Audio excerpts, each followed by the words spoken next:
আমি হয়তো এই কাজটি সবার লাস্টে করছি। দেখো আমি আমার অ্যাডেনিয়ামগুলোকে নিয়ে কিন্তু চলে এসেছি। আর এরও আগে কিন্তু এই কাজটা করা দরকার ছিল, কিন্তু যেহেতু আমি লেট হয়ে গেছি, কি করা যাবে বলো, একটু ব্যস্ততার কারণে। তো আমি আমার এই অ্যাডেনিয়ামগুলোকে এখন মাটির থেকে তুলে রাখবো। দিন 15 মতো তুলে রাখতে হবে এই অ্যাডেনিয়াম।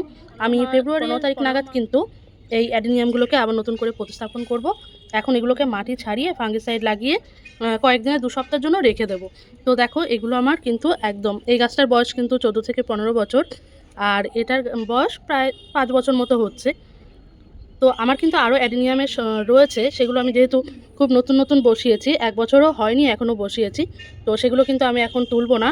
তো ওগুলো সামনের বছর করব কাজ, আর এখন কিন্তু এগুলোকেই তুলে রাখবো। তো চলো চটপট করে মাটিগুলো ছাড়িয়ে নিই, তারপর তোমাদেরকে দেখো আমি আমার অ্যাডেনিয়ামগুলো থেকে কিন্তু মাটি ছাড়িয়ে নিয়েছি।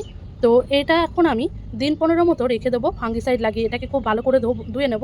এখনও যেহেতু এর সঙ্গে মাটি লেগে আছে, তো সেজন্য ধুয়ে তারপরে ফাঙ্গিসাইড লাগাবো। আর রিপোর্টিং করব পরে, এখনই রিপোর্টিং করব না।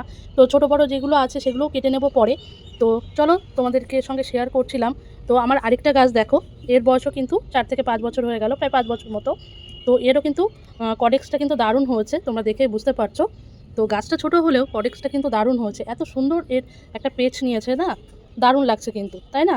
তো তোমাদের কেমন লাগলো অবশ্যই জানিও। আর তোমরা কি এভাবে অ্যাডেনিয়ামগুলোকে রিপোর্টিংয়ের জন্য তুলেছো কিনা অবশ্যই কমেন্টে জানিও।